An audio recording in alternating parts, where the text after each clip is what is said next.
देवर हवे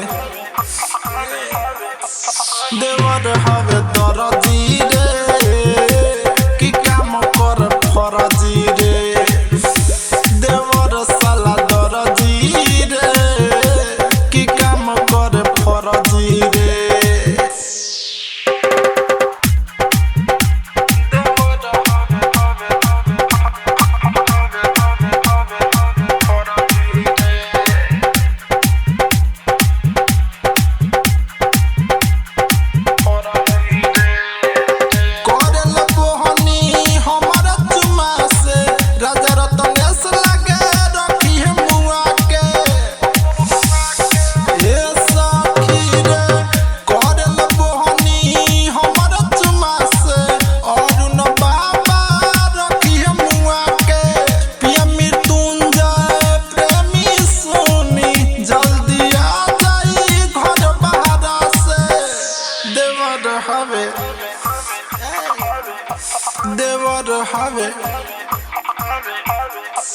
देवर हवे दरजी रे कि काम कर फरजी रे देवर साला दरजी रे कि काम कर फरजी रे।